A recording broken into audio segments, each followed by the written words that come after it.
This is your call to action. Get prepared, America.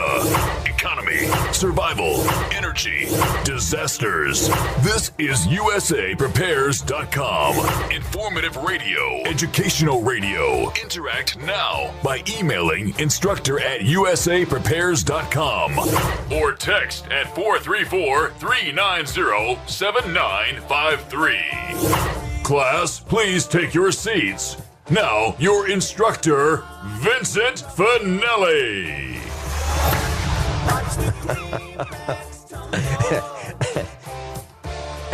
Everyone all set? Cocked? Locked? Blissed? Dr. Shealy, are you blissed? Well, I'm blissed, except I want to read you a letter when we're ready. We're ready. Well, this letter I was just finishing as we got on. It's to Lynn Britton, president of Merciless Hospital in Springfield, Missouri. Dear Mr. Britton, 3 weeks ago, I made the mistake of choosing to have done at Mercy Hospital a cardiac calcium score. To date, my referring physician and I have been unable to receive a report. I have to assume that the cardiologists responsible for this report are either incompetent or so busy they cannot perform adequately. In either case, I shall inform my family and everyone I can that under no circumstance should they go to Mercy for cardiac care. Yours, Merciless. Wait a minute, Dr. Shealy. We just announced this on worldwide radio. I mean to announce it everywhere. I'm furious. This is unacceptable. 3 weeks to get a report on a simple test. Yeah. It's unacceptable. Well, okay. When I was broadcasting in Springfield, Missouri, on a local radio station there, I read a letter very much the same as what you just read, and I'll tell you what, as a result of the multiple times that I've talked about businesses in Springfield, Missouri, like Mercy Hospital, which used to be called St. John's, by the way, used to be a Catholic it's just hospital. As bad both ways. Yeah. I read a letter very similar, and ultimately, after talking about Mercy Hospital and Ridgecrest Baptist Church and a coin store in Springfield, Missouri, I ended up in the front office. And did I ever tell you about this? Mm-mm. Okay. Well, I'm not going to mention whose office, but I'm sure you know. So I was in the front office, and it was kind of like this. Hey, Vinny, they love you. We love you. They really love you. You have a good show. They love you. We love you. And by the way, if you just stop talking about a couple things, it'd be great. Now, I thought it was a suggestion. It was not. It was not a suggestion, Dr. Shealy. And that's why you don't see me on Thursdays in Springfield after your show. But anyway, so you can't talk about certain things, or management gets upset. And I know that you mentioned the hospital. Wow, you mentioned your displeasure with the hospital before. And the radio station lost, what, $30,000 worth of advertising revenue as a result? 60,000. And I hope I can cost them $6 billion now. Well, okay. Well, we can keep talking about it. Nonsense is nonsense. Yes, yeah, it is. I got my father was there, and he died in the hospital. And so his doctor leaves me a voicemail, says, sorry about your dad. That was it. And I was so angry. I was so angry about the poor care that my dad received at Mercy Hospital and the care that he did not get from his doctor there, that I wrote a 3-page letter to Mercy Hospital, and I fired I fired my dad's doctor, and he happened to be my doctor and my son's doctor. And I just said, he's fired. And I wrote a letter to the chairman of the board, and let's see, actually the entire top management. And they actually responded. They thought I was going to sue them. They really did. And they backed down. I did not sue them, but it's a miserable, miserable hospital. And frankly, I don't. Where do we go, Dr. Shealy? Do we go to the other hospital? Do we go to Cox? I'm not sure that Cox Baby is any better, but I can truthfully say that under no circumstance will I go there for anything. Okay. And you're not recommending Mercy Hospital to anyone for any reason? Under any circumstance, I would suggest go to Cox, and if I learn something is bad about them, I'll say, okay, give it up. Go to Bolivar. Okay. Well, and Bolivar, that's a little town in Missouri. Bolivar, the former mayor, I believe, was a cardiologist, wasn't he? Exactly. And he removed fluoride from his municipal water supply when true. He was mayor. Yeah. And he did it a different way. He was very clever about it. He didn't say it's going to kill us. It's going to calcify the pineal gland. It's going to make us obese. He didn't say that. He said, we can't afford it. Yeah. And that's how he did it. He did it by the financial means. Well, speaking of finance, Dr. Shealy, I have a moral, ethical, medical, and financial dilemma that I'd like to. Well, it's not mine. It's not mine, but it's been placed in my lap, and I'll tell you how it happened. I was talking with one of our instructors, and this topic came up. So I'm not going to say it relates to one of our instructors or not. I'm going to leave that vague. But here's the situation. Veterans, if they have been damaged physically as a result of their service, and if they go to the Veterans Administration Hospital, they are prescribed medications. And from what I understand, if a veteran is prescribed a medication and he or she does not take that medication, the disability benefits stop. It's like they just stop. So there's a financial incentive for the veterans to take the medications as prescribed. Now, it'd be one thing to say if you're meeting with your doctor and your doctor says, "Are you taking your medication?" and the person could say, "Well, sure," and actually not take the medication. And that's a lie. And I have a problem with that. But I also have a problem with taking medication that we know is harmful. Well, here's the situation. That's all medication. Yes, yeah. There's not a single one that doesn't have harmful effects. So this situation that we're talking about is metoprolol, and we talked about that, on our last broadcast together. Yeah. So the veterans are being tested for the residual metoprolol in their system, and if they don't have it, and if they are prescribed it, then their benefits, and this is what I'm told, get cut off. So we have the financial dependence on the payments from the VA because the disability benefits, because we've got disabled people as a result of their service. They've been wounded. They're prescribed medication, but they don't want to take it. But if they don't take it, they lose their benefits, and they're being tested for it.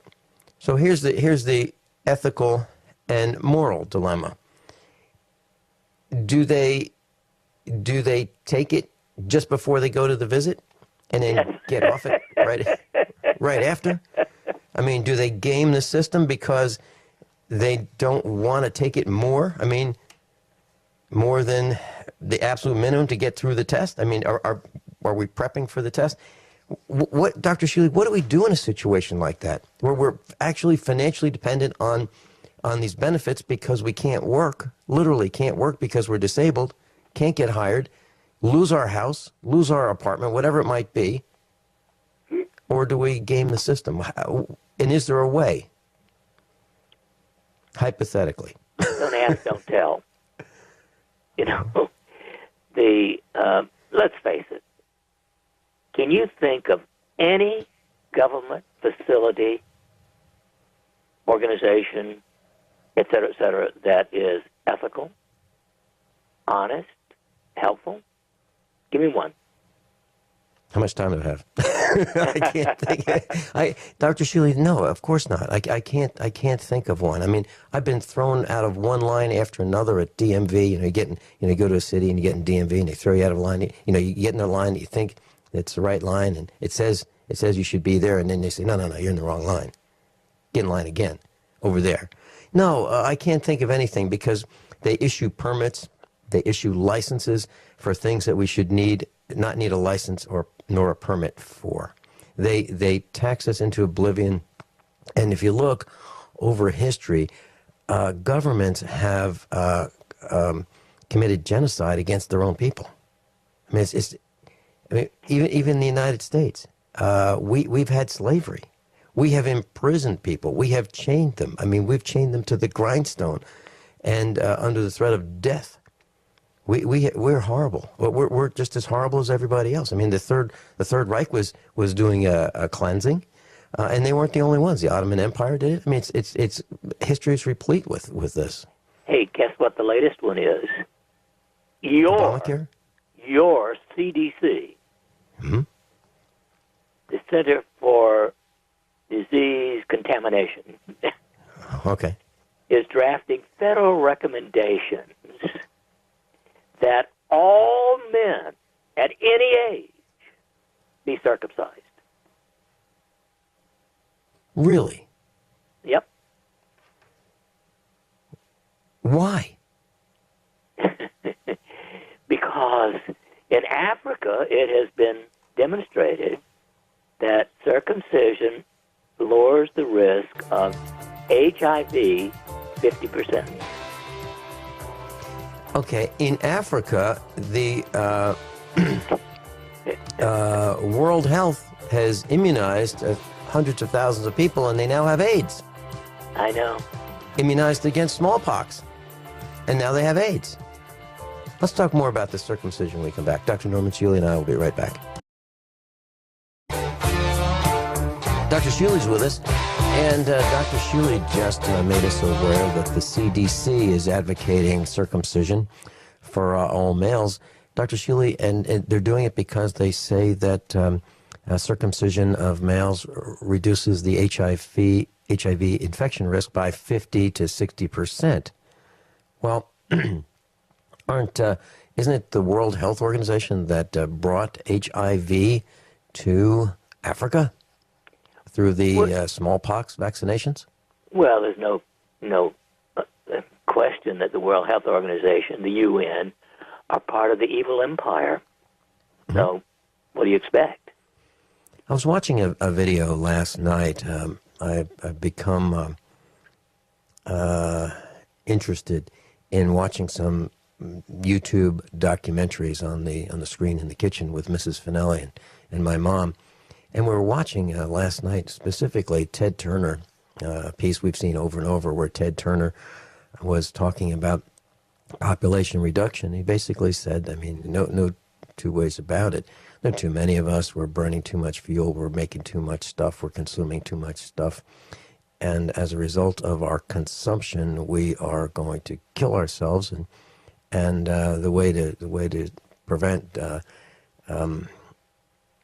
us all from dying is to limit population, so we don't produce as much and we don't consume as much and we don't burn so much fuel and burn so much oxygen in these fires that we create in our internal combustion engines, our diesel engines, our generation of power through natural gas and coal and so forth. So basically said there are too many of us. And then Bill Gates was on the same video. And, well, there's another part of the evil empire, to say the least. Right. And what he said was very interesting. He said, these vaccines are going to save lives. But, you have to read between the lines of what these guys say. And what he's talking about is we vaccinate, these third world countries to save lives. But the understanding for most of us would be that we would vaccinate a person to save that person's life. And I don't think that's what he means at all. What he means, in my opinion, is that we vaccinate these third world people to save our lives, because they're burning our oxygen, they're consuming our resources. So if we get rid of them, we will save lives, our lives, not theirs. I really think that's what he means. Yeah, well, I would not even begin to try to understand what he or anyone else says, but common sense is lacking as usual. Mm-hmm. Dr. Shealy, we have a post on our website, and it's about blue light. Now, what I'm finding very, very interesting is you're talking about things on the radio that seem to make it to the news months or weeks later.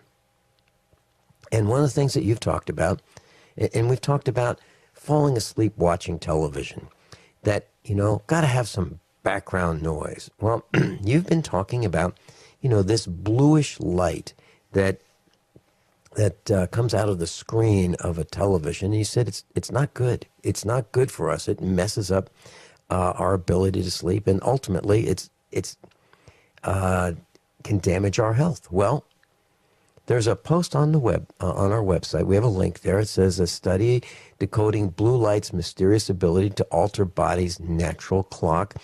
And let me read just the first sentence of this post. A study funded by the National Institute of Health is unraveling the mystery of how blue light is from residential and commercial lighting, electronic devices, and outdoor lights can throw off kilter the natural body clock of humans, plants, and animals, leading to disease. Right. That's what it says. So if we have these artificial lights, these electronic lights, if we're growing food in a factory and we use artificial light,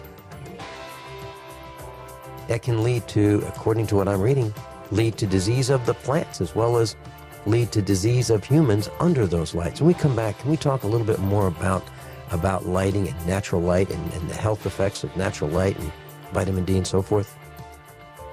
You bet. Yeah, Dr. Shealy's with us. Dr. Shealy, MD, PhD, and author and broadcaster. We'll be right back. So, Dr. Shealy, my understanding is that the human body uses light to regulate chemical and biological processes.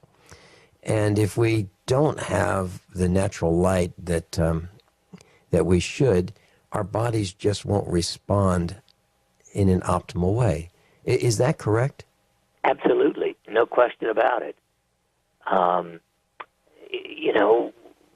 Natural light is where we evolved, however you want to look at it. And the evidence is quite strong. John Ott, in my opinion, is the great master on this whole subject of light and the various health benefits of light.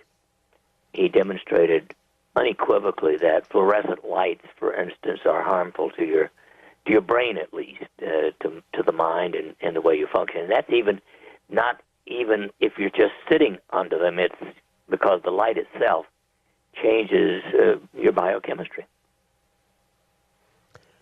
Okay, Dr. Shealy, that being said, I'm thinking about just about every work environment, okay? Just about every work environment. So a person goes to the office and sits behind his or her computer. Let's say a person works at an insurance agency or a or a retail outlet, okay, they are almost certainly under fluorescent lighting.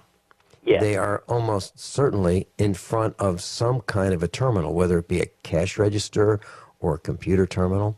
They're well, typically those computer terminals or screens are within 12 to 18 inches from their face, and they're being blasted with this artificial light. What's the answer? Well, What do we they do? could. It wouldn't cost them very much to replace them. I mean, they could buy the bulbs and replace them in their area with full-spectrum lights. There are full-spectrum fluorescent lights as well as regular lights. And so if I had to work in such an environment, I'd want to get my lights changed. Okay. Since you mentioned full-spectrum fluorescent lights, back in 1980, I was in California, and I was spending some time working on a satellite communications. I was one of the founders of a satellite communications corporation. We manufactured satellite communications equipment. And one of the guys that I worked with went and spent way more money than would typically be spent on fluorescent tubes. His name was Bert Bertonis. And he said, no, Vinny, these lights make you feel good. Those cool white and warm white, no, they're not working biologically properly for us, with us. If we want to have lighting and we want to feel good and we want to be creative and we want to develop the best products, we're going to have to work with full spectrum fluorescent lighting. So he put in full spectrum fluorescent lighting in the work areas where we were. Now, in the rest of the company, we rented space from this company. They used the regular cool white and warm white lights, but not us. Our end of the company, we had the full spectrum lights. And you know what? We did feel better. We really did. The other end of the company was gloomy. It seemed to me that the people weren't as happy as we were. And we were under the full spectrum fluorescent lighting. And he said that, if you just live in a cave, you cannot be healthy because you don't have natural light. And the closest thing that we are able to come to natural light in the fluorescent world is the full spectrum fluorescent light tubes. And do you agree with that, Dr. Shealy? Absolutely. Just no question Okay, about it at all. Okay, so class, if you want to look it up, just look up full spectrum, F-U-L-L, spectrum, fluorescent lights. And I'll do that, and I'll at some point during the broadcast, and we can talk more about it. So if we can't do that, Dr. Shealy, let's say we work at Walmart, and those lights are like 25 feet up. We won't go there. Okay, so we have to quit. Can't work at Walmart. But so we can certainly fix it if we have a home business. We can just change, if we have fluorescent lighting, change those to full spectrum. What about taking breaks and looking outside? Getting some light, some natural light through our eyes. Is that where we need it, or do we need it on our skin as well? Yes. Outside light is the best, and there are other benefits, of course, than just to the eyes when you're outside. Even if your face is exposed, that's, halitosis, better no breath at all. So any amount of time that you can spend outside is healthier than any amount of time inside. It's that simple. Okay. All right. So class, if you're inside, here's what I'm hearing, putting all this together. Let's say you don't have a job right now. You're between jobs, as they say, and you're watching TV inside for all day and all night. It's not healthy. So you're going to need to change the focal point of your eyes so that you're focusing away from that screen. If you're watching a computer screen, most of the day, you need to focus near and far, and you need to have light entering your eyes from outside, and you need to have light on your skin outside. And I've said it, and you've said it, Dr. Shealy, on this broadcast many, many times. When we were children, we were told, go outside, get some sunshine. Go get some sunshine. So to be healthy, I think we're going to have to live as nature intended us to live. And that's under sunlight. I agree. And, before the broadcast, Mrs. Finelli said something to me. She said, would you ask Dr. Shealy something for me? And I said, sure. She said, why is it that she has more energy on sunny days than gloomy, overcast days? Now, I don't want... well, and when the first thing she says to me every morning is, what a great day. And it can be overcast. So it's not like she's depressed or gloomy. She's always got a bright smile, and she's always happy, and she always puts the positive spin on things. But she asked, why does she have more energy on sunny days than overcast type days? Why is that? Well, it's because actually of the ultraviolet component. And obviously you're not getting that inside, but I have a feeling that just knowing that the sun is shining does almost as much good as being out in it to some extent. But there's very good evidence that just 10 minutes of exposure to full sunlight will actually improve your mood, energy for the rest of the day. Well, I can tell you that the first time we did an experiment with full spectrum lighting was in the conference room, and that's where the discussions about customers would come into our conference room in California, and we would discuss the purchases that they were going to make from us, and we wanted them to feel as good as possible. Now, this wasn't tricking them into buying anything, but we didn't want to put any dampers on anything either. So we wanted to be at our best. We wanted them to be at their best. We wanted them to understand what they were doing and what we were doing, what the products could and couldn't do, and those kinds of things, and feel good about it. And it actually works. I mean, it's not a panacea, but you certainly feel better in my estimation as well. And I think you hit the nail right on the head, Dr. Shealy, about the ultraviolet. And I'm looking at eBay right now. So you can buy full spectrum fluorescent lights, about between $12 and $14 a piece. Okay, those would be the compact fluorescents. So I'm going to do some more research on the 40 watt or 34 watt 4-foot tubes as well as we progress through the broadcast. Now you can. One of the things that if you don't have those regular, tube fluorescents, the little spiral fluorescent tubes that are full daylight, called equivalent daylight, are very inexpensive. Mm-hmm. You can buy them for $4.47 each. There you go.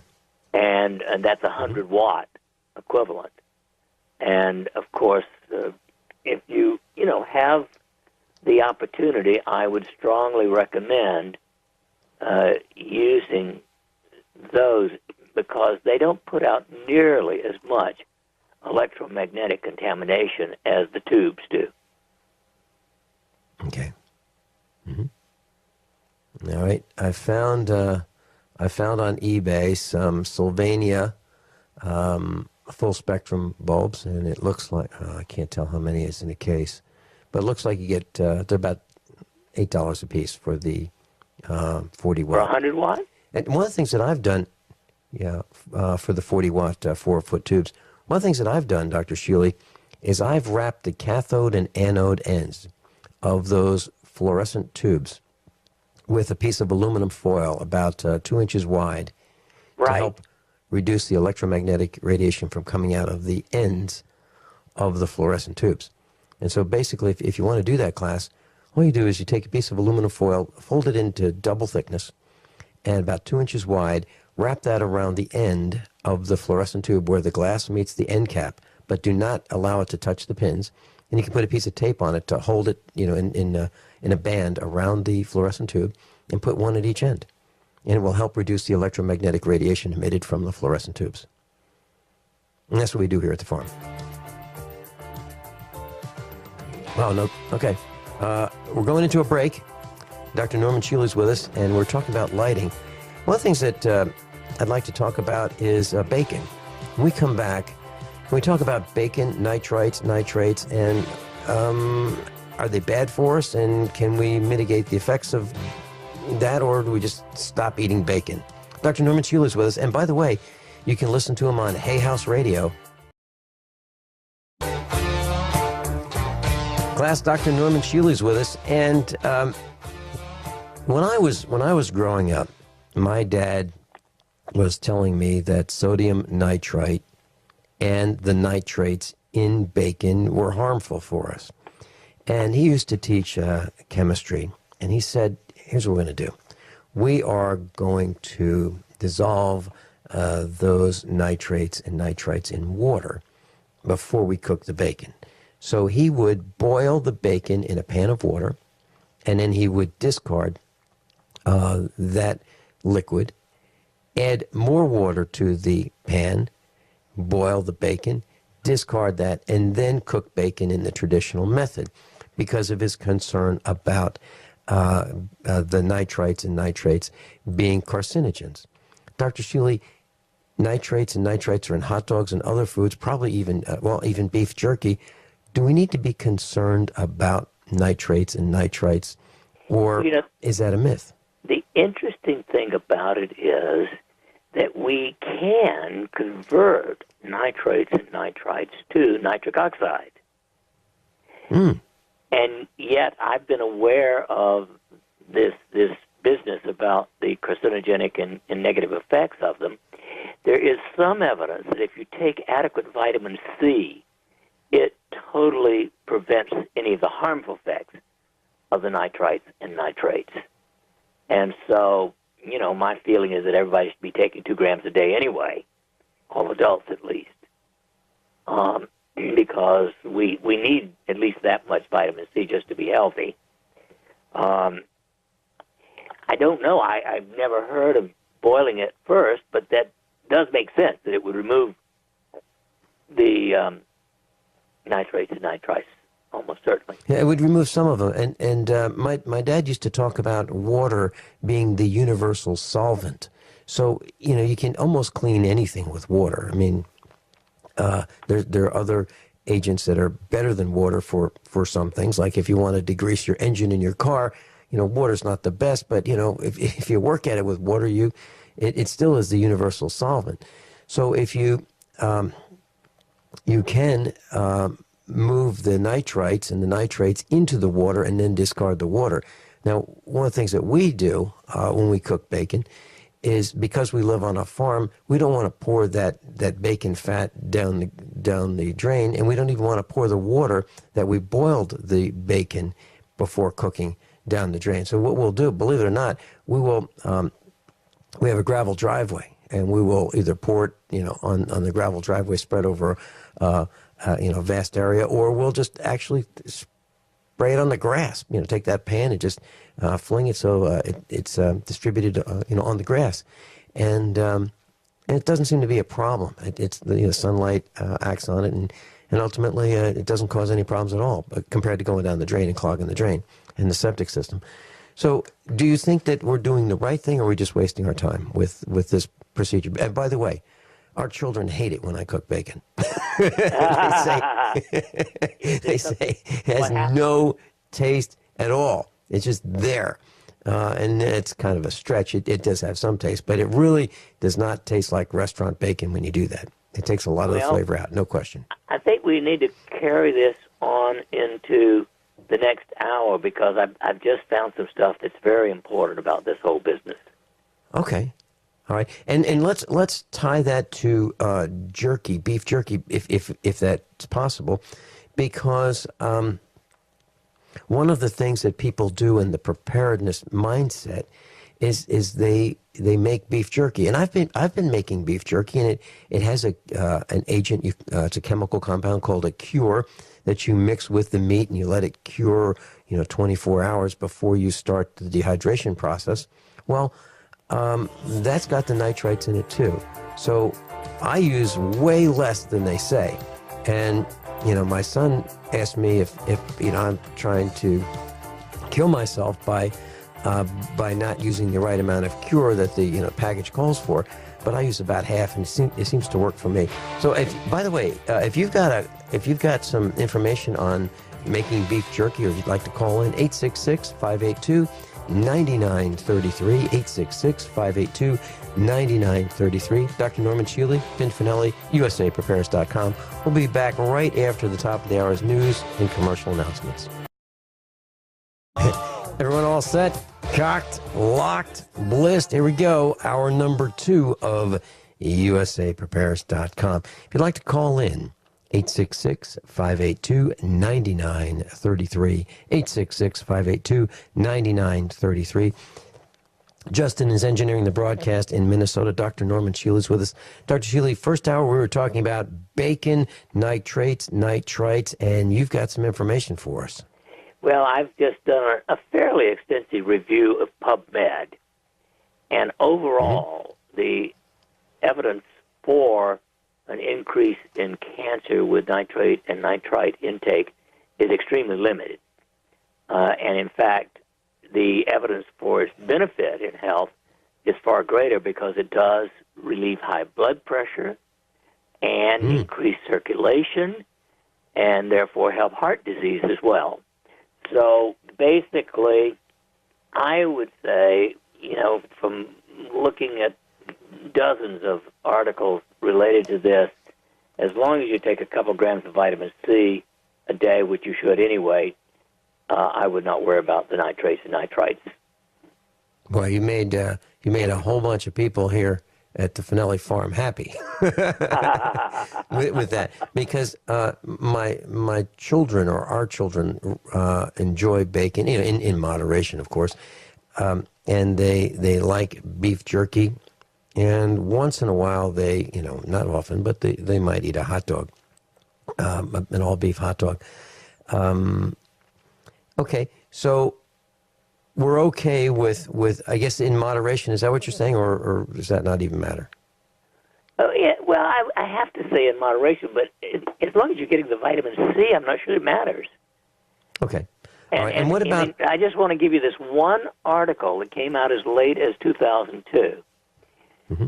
The possibility is raised that nitrite, in synergy with acid in the stomach, mouth, and skin, may be an element of innate immunity. So, again, all the articles go that way. Okay. Well, that's good news. So let's extrapolate from there.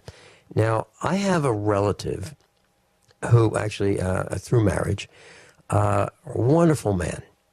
And when his children were growing up, and this was many, many years ago when they were growing up, and his children were probably raised in the 60s. And 50s and 60s. He advocated not drinking beverages with meals. So, for example, if we're going to have lunch, we will have the lunch meal, and after the meal is completed, then we can have something to drink. After dinner is completed, then we can have something to drink.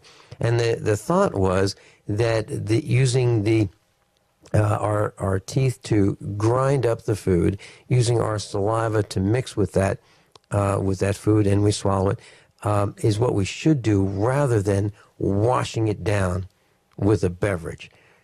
Is there any evidence that says that is a good thing or a not good thing to do? I think overall good. Yeah. Okay. So when we learned years and years and years ago, I'm talking the 50s and 60s, chew your food 20 times, is that still something you're advocating? Yeah. You chew it? Okay. And Dr. Shealy, what happens if we go to McDonald's and we slam down that micro hamburger in 4 or 5 bites, wash it down with soda, and we do that over time. And, that's lunch, okay? Let's say we have a job, and right down the street from where we work, there's a McDonald's, and we're under stress at work, and we race over to McDonald's. We slam down a couple of those small micro hamburgers and have a big Coke and wash it down. I'd rather eat a pound of bacon every day. I consider McDonald's food poison. There is no circumstance under which I will go to McDonald's since 1962. Dr. Shealy, I was... I'm sorry? I was talking with Justin, our engineer, and when we first started the broadcast, an hour and 12 minutes ago, just before we went on the air, and I was telling him that you and I did a broadcast one day in Springfield where we talked about food and the chemicals that were added in food, and within 1 hour, we threw overboard about 15 potential sponsors. Do you remember that? Indeed, I do. 80% of the food sold in this country is junk. 80%. Yeah. I mean, did you just hear that at the half hour on Hershey's looking at not using high fructose sugar in its products? I mean, high fructose sugar, high fructose whatever, seems to be worse than table sugar, which is bad enough. Mm-hmm. And that was that was a question that I had for Mrs. Finelli. We were in the store, and the supermarket, and I just happened to look at the packages of sugar. They used to be 5 pounds. Now the new improved fun size is 4 pounds, and so they've improved it and made it smaller. But some of it says pure cane sugar, some of it says sugar. Are there different kinds of sugar? And are some, isn't there sugar beet, and then isn't there cane sugar? And is there another kind of sugar? I don't know if there's a third kind or not. But is one sugar better than the other, or are they all bad? Well, I think that in general, the natural sugars, and sugar is a broad category of things, in fruits especially, is good because it comes with vitamins and minerals. And so in the fruit, you generally get a mixture of fructose, which is levulose, and dextrose, in other words, the left and the right sides of this particular compound. Now, when you take it out of the fruit, and I think it matters then whether it's glucose, dextrose, or fructose, you no longer have any vitamins or minerals or any of the other antioxidant things that occur in the food. So to me, that becomes junk. Sucrose is so-called table sugar, which, as far as I know, is exactly the same whether it comes from sugar beets or sugar cane. Again, the sugar beet would be fine to eat. The sugar cane would be fine to eat because it comes with vitamins and minerals. Mm-hmm. But sugar itself was the first what I call artificial food. They learned, hundreds of years ago to extract sugar from sugar cane. And that made it no longer a real food because it took away all the stuff to help you use it. A little bit of sugar, everything is relative. The average American consumes something like 45 to 50 teaspoons of some form of sugar a day. It's unbelievable. And unfortunately, some people are getting twice that because they're getting mine. And I haven't bought sugar into the house since 1970. Don't have it. We have honey. Honey is generally a mixture, again, of fructose and dextrose, but it comes with vitamins and minerals. And it's just a better product. And not only that, it's almost 50% sweeter than sugar, so you don't need as much. Sugar is just part of the problem in the food industry. again, 80% of all the food consumed is junk. 45% of all meals in this country are consumed at or from so-called fast food restaurants. That in itself is junk. So that's 45% of everything available. Then you take something like 60% of everything sold in a grocery store. It's junk. If it's got monosodium glutamate, as I say, camel soup is not good. It's, well, I can't use the word on the radio, but it's bad. And so in general, I don't buy a package if it's got more than a basic food and maybe some salt. And it's tough, Dr. Shealy. It's tough to find those. Well, I know, but you learn, and that's how you shop. I'm glad you mentioned this, because before the broadcast, I write down some notes of things that come to my mind that I'd like to discuss and share with our broadcast classroom. And I was thinking about going to my grandmother's house in the 1950s. And she was Italian, and her husband was Italian, so grandparents on both sides were Italian. And the meals always had a salad, escarole, lettuce. It wasn't iceberg. It was some other romaine, escarole, some other kind of lettuce, because my grandparents said, iceberg lettuce has no nutrition, so we're not going to do that. So we had a salad, and it had tomatoes, and it had peppers, and it had onions, and it had extra virgin olive oil out of a large, like a gallon can, if you will, a rectangular shaped can, tall can, and wine vinegar, and just a little bit of salt. So that was the salad dressing. And then we had some kind of meat, a very lean meat. It might have been chicken, it might have been beef, it might have been, once in a while, might have been pork. Vegetables, and maybe an antipasto. What I'm saying is, that's kind of what meals used to be. And when I was growing up, we had something similar to that too. But lately, what I'm noticing is quick, easy, bang it out, put it in the microwave oven. So now meals around quick meals have become the equivalent of a casserole. It's just one thing, and you just scoop it out, put it on the plate, and that's it. So salad, no. Meat, barely. Vegetables, forget it. That's our diet, I believe, has changed because we're in such a hurry. I don't know what to do, why we're in such a hurry, but we are, and our meals have changed. Can we talk about that when we come back, and maybe the negative effects of that? You bet. Okay. Dr. Shealy's with us, and you can listen to him on Hay House Radio, and I've got a post on the website, usaprepares.com, page 1. Dr. Norman Shealy's with us, and class, for those of you who are new, Dr. Shealy is a medical doctor. He's a PhD, a neurosurgeon. He's one of the world's leading experts in stress and pain management. He holds 10 patents. He's published over 300 articles and 25 books. He's been on the air for decades as a broadcaster.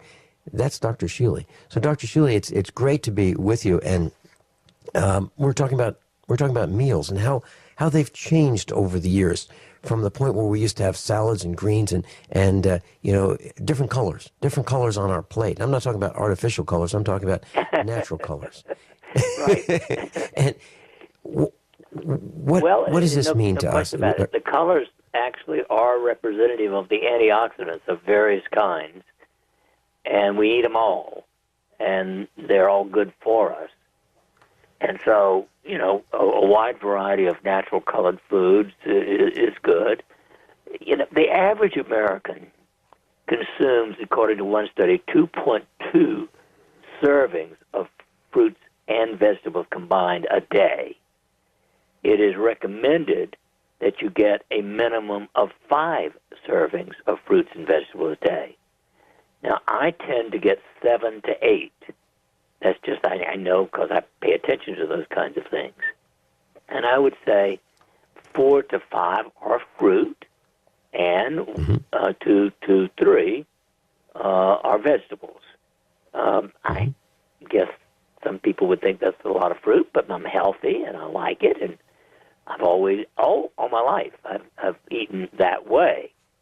And to me, a fast food is the original fast food is a handful of nuts and a piece of fruit. Mm-hmm. Mm-hmm. Dr. Shealy, what? Together. But it's so much work, Dr. Shealy. You think about it. You know, nuts come in shells, and you have to have, you know, a nutcracker. And man, oh man, we could just slam something down, right? Like go to a fast food restaurant, have some French fries and a hamburger, right? No, well, not for me. You know, I wrote a book back in 1982 called Speedy Gourmet. And the purpose of the book was to provide 90 breakfast, lunches, and I think it was 90 breakfast, 3 months of breakfast, lunch, and dinner. Work for which could not take more than 15 minutes. Mm-hmm. Now, sometimes you have to cook it longer than that, but the work involved is a maximum of 15 or 20 minutes, and you can't go to a fast food restaurant in less than that. Yeah, and I remember being at home growing up, being at my grandparents' house. There was always a bowl of nuts with a couple nutcrackers, maybe 3 or 4 even, in there, and it was, you know, self-serve. You just, if you're hungry, just, you know, grab the nutcracker and you know, walnuts and pecans and almonds, and you know, they're all in there, and just help yourself. And so I think we ate better. I think that life was at a I think we were productive back then. I think we got a lot done. I think we worked harder. We were more effective, but we didn't seem to have the stress on us to just hurry. You know, we're late for everything, and I don't think that's good. I think that's killing us. Well, I agree. As a matter of fact, I think the preoccupation with dumb phones, it actually aggravates the stress as much as anything. The idea that you're supposed to answer people instantly. You know, what nonsense. Who cares? Life is not an emergency. Shouldn't be. I was on the phone yesterday with one of our instructors. I get a lot of calls, and I know you do too. And we were talking about that. And I've gotten calls from some of our other instructors that say, "Hey, Vinny, you don't even answer the phone." I go, "Yeah, well, I don't answer the phone if I'm not where the phone is. And I'm not always where the phone is. So, you know, the phone is in the farmhouse. I'm not always in the farmhouse. Sometimes I'm out on the tractor. I'm in the barn. I'm outside working. And I don't carry my cell phone with me. And I can't wait to get rid of that darn thing because there are messages stacked up. And I am not one of those guys that has that cell phone with me and I don't respond immediately. Not because I don't want to talk to people. It's just I'm doing something else. And I don't want to be interrupted when I'm trying to get stuff done. Imagine having a cell phone, Dr. Shealy, when you're doing a neurosurgery, right? Yeah.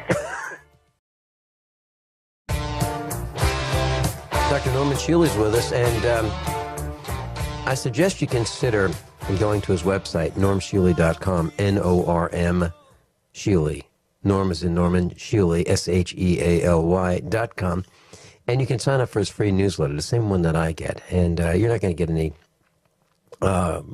promotions from other companies. That the mailing list does not get sold. It's just for use by Dr. Shealy to make sure that you get a copy of his newsletter. I suggest you consider it. I get it.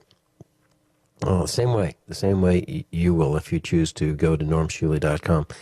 Dr. Shealy, you talked about dumb phones, and there's a post on our website, which and you keep hitting the nail right on the head over and over and over. You are way ahead of the curve in what you say here at USA Prepares and on your broadcasts. And this one is about nearsightedness. And the question is nearsightedness an epidemic? And this post talks about, well, you know, our young people are using these small screens. They're looking down on their phone. They're walking down the streets. They're walking into fire hydrants. I mean, they're walking, they're causing accidents because they're not paying attention. They're looking down instead of looking forward or looking up. And their eyes are focused at a very short distance. So they're becoming myopic. Yeah, You talked about going outside. You talked about, natural sunlight. We're doing this to ourselves, Dr. Shealy. Well, most of our problems, I don't know if you read my little e-news of today about insanity, but the human race is not known for being bright. I mean, we really do some stupid things. Yeah, and we elect people or we select, we confirm that may their be the selection. Most stupid thing that we do. We confirm their selection. Yeah. Now, in Taiwan, the prevalence of myopia, nearsightedness among 7-year-olds increased from 5.8% in 1983 to 21% in 2000. And there's a study of 19-year-olds that showed in Korea more than 96% were myopic in 2010. So what's happening is we are becoming more and more nearsighted, and the belief is that it's because we are focusing on iPhones, iPads, computers, electronic games, and we're working very, very closely with these devices because the screens are small. And so we're doing this to ourselves. And then if you add to that another compounding medical problem is our posture is compromised because we're hunched over. We're sitting. We are becoming slaves to these devices. Literally, we're becoming slaves. Let's talk about that, Dr. Shealy. What are your thoughts on this? Well, my thoughts are exactly the same as yours. I think these devices have created far more harm than they have good. Mm-hmm. In general, it reminds me of Facebook. I mean, I know I'm going to offend some people, probably do almost every time I open my mouth anyway. But, let's do it. But Facebook, to me, is the biggest drivel I've ever seen in my life. I mean, 99% of everything you find there is just idle chatter. Mm-hmm. Yeah. Well, I use Facebook for one purpose. And I'm going to bring up Facebook right now. And I did a post. Before each broadcast, I do a post. And here is this morning's post. And it says, Vincent Finelli, in 45 minutes at 9 to 11 o'clock a.m. Central Time, Dr. Norman Shealy, M.D., nearsightedness epidemic. Everyone's tired. 10 Cokes per day, non-fluoride toothpaste, beef jerky, artificial light, survival. Listen live with the telephone number or call in at 866-582-9933 or usaprepares.com. That's what it says. So basically, it's a capsule of information about what we're going to talk about today. Who's going to be on, what we're going to talk about. That's it. I don't talk about, who's got the best baked bean recipe or what my cat did, or I just... Exactly. No, I mean, it should be used for that kind of information and not what I call idle chatter. Yeah. Yeah. And I really agree. It's a great way to get information out quickly about something that, is considered important. And let me tell you what else happens with this. And I'm in total agreement with you. There's a gentleman by the name of Ron Gibson. And Ron Gibson is on the East Coast. He literally listens live to this broadcast as well as a few others. He records them. He takes that Facebook post and he uses that as the description of the audio of this broadcast and posts it on YouTube every day. So USA Prepares Radio is available on YouTube every day. And if you want to listen, it's commercial free. It's commercial free on YouTube. And the description is from that Facebook post that I make every morning. So that's a use for YouTube that I think is beneficial. Other than that, I mean, I really don't use it for anything else. That is all. Just about this broadcast or maybe about the expo. That's it. So we're talking about nearsightedness. We're talking about getting outside and visual hygiene. So when we talk about our eyes, it's really important. I think a handicap that most people would not want to have is one of blindness. That would be very, very difficult to deal with. I know a man who's blind who's exceptional. He has adapted so well. He's a brilliant man, Sam Bushman. He's been here at the home, and he has adapted to being blind, and he's positive. But I think for most of us, it'd be very, very difficult. So I think we need to take care of our eyes. One of the things that you talk about, Dr. Shealy, is castor oil for the eyes. And you've recommended that USP castor oil be 1 drop per in each eye at night for the treatment of cataracts. Can you go over that and then tell us, is there anything that could go wrong with that? As long as you use USP castor oil and not the kind that you might rub on your skin, I don't think there's any harm coming from it. Now, Okay. I would have to say, of course, there's no reason to consider doing that in people who've already had a lens replacement and stuff like that. So if there's been surgery on the lens of the eye, there's no reason to do it, and I definitely would not recommend doing it in that kind of situation. Mm-hmm. Other than that, I think it's safe and highly effective. And what about for animals? If we think our animals, like our dogs who have aged, like 10, 12 years. I have had a couple of people recommend it, tell me that they've used it successfully in their dogs. I don't know about cats. Mm-hmm. Okay, and it was successful with the dogs? Yes. Okay. All right. Let's see. I've got a couple other things here that... have you heard of using coconut oil as an ingredient in making toothpaste? For your... No, I haven't heard that one. Okay. Well, they say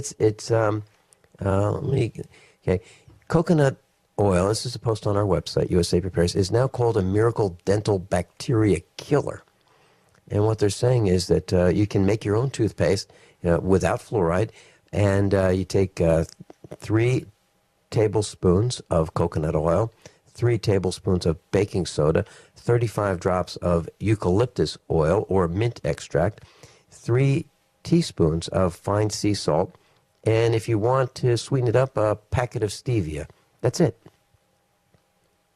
What do you think? Sounds pretty cheap. I don't mean that in a negative way. It sounds inexpensive. Yeah. I know what you mean. So do you think that might be okay? Yeah, I would think so. Okay. I haven't tried it. I like the OPA, O''PA. I have nothing to do commercially. It's not something I created. One of my radio listeners created it several years ago after she read one of my e-newsletters about using soap as a toothpaste. And so she makes very pleasant tasting tooth soap. And this spring, because I knew about its added benefit to the mouth, she made one with turmeric in it. And that's the one that I use now, because there's no question that brushing your teeth with turmeric adds benefits. But when I was growing up, my dad would take a small amount of baking soda, and he'd wash his hands. He'd put a small amount of baking soda in the palm of his left hand. He would put a small amount of salt in with that, and then he would wet his toothbrush, and then he would put the bristles of his toothbrush held in his right hand into that pile, a small pile of baking soda and salt in his left hand, and brush his teeth with that. And he said that was a great way to go. And, of course, it did not have fluoride in it. So, Right. What do you think about just salt and baking soda? Are there salt any? and baking soda, especially with a little eucalyptus oil, is an excellent toothbrushing thing too. Okay. And again, very inexpensive. And I don't know if he did it because he was a child of the Depression, as was my mom, and it was just more expensive to buy a tube of prepackaged toothpaste, or whether he did it because he wanted the fluoride, out, or whether he just plain old thought it was better, or all of the above. And maybe it was all of the above. Yeah, I think it was. From everything you've told me about your father, I think he was pretty bright. Well, he really was. He had a high IQ, and he was tested by the Army, and they decided that they had a plan for him. When we come back, Dr. Shealy, there's a post on our website. What happens when you drink 10 Cokes a day for a month? Now, I don't think you are in favor of doing that. As a matter of fact, I'd stake my life on it. Let's talk about that when we come back. 10 Cokes a day for a month. Dr. Norman Shealy, and I'll be right back. Dr. Norman Shealy's with us. So, Dr. Shealy, in 2004, Morgan Spurlock, he's a 32-year-old guy, he decided to eat nothing but McDonald's food for 30 consecutive meals. So he was 32 years old, and he ate over 5,000 calories a day. He gained 24 pounds. His body mass index increased by 13%. He had mood swings, sexual dysfunction. He was a mess. So that was his reaction to eating nothing but McDonald's food. Okay, fast forward from 2004, when that happened, to just recently. A guy by the name of George Pryor from Los Angeles, a 50-year-old man, decided to drink 10 cans of Coke, the 12-ounce cans, for 31 days. His blood pressure rose to 145 over 96. He had strong cravings for more and more sugar. And he gained 28 pounds. Well, another stupid guy, in my opinion. Well, yeah, and I think he did it I don't think he did it for any reason other than to see what would happen. But what's nice about what he did, yeah, it's crazy, but he taught us that he had even more strong cravings for sugar by drinking so much sugar. He had even more strong cravings for sugar. So there are scientific articles stating that sugar is addicting. I think that's what this man is saying. Yeah. I really do. And it is addicting, and it's extremely unhealthy. He's lucky he didn't have a heart attack or develop permanent diabetes or heaven only knows what with that kind of thing. Many years ago, I actually had come to me in the terminal stages of cancer, the private secretary of one of the royal houses of Europe. And she had eaten 1 pound of candy and 10 Cokes a day for 10 years. Oh, man. And, it was terminal. At that stage, certainly I can't think of any conceivable thing that could possibly help reverse it. There's no excuse, in my opinion, for drinking 1 Coke a day or any other pop. Pop is called pop, by the way, because it's loaded with phosphorus. And we don't need phosphorus. All food has phosphorus in it. So adding excess phosphorus is bad in itself, not even counting the sugar and all the other junk. Dr. Shealy, I remember learning many, many years ago, and in class, you can look this up. Coke contains hydrofluoric acid. It is so strong. It is so strong, it will eat through glass. As a matter of fact, the reports that I heard, they had to use wax plumbing in order to produce Coke, because the acid, hydrofluoric acid, is so strong that it will eat through glass. And that is a content It's a component of these cola products, and we are introducing that into our stomachs. Yeah. And how about the police who carry a 6-pack of Coke in the trunks of their car, so when there's one of those horrific accidents and there's blood all over the street, they just open these cans of Coke, pour it on the blood, and well, that's the only use I can think of. Maybe it's worthwhile for that. yeah. It is not worthwhile under any circumstance for consumption. Okay. So if you have a friend, maybe the thing to do is not offer that friend of yours a Coke. Hey, well, yeah, let me buy a Coke for you. Let's avoid doing that. Dr. Shealy, we only have a very short amount of time left, a couple seconds. You know what? We probably won't be able to get to it. I was going to ask you about belching. Is belching a sign of something? Well, there's always next week. Let's do that. Let's talk about belching and gas next week. And the reason, what I mean is a great degree of gas a sign of something, and is belching a sign of something?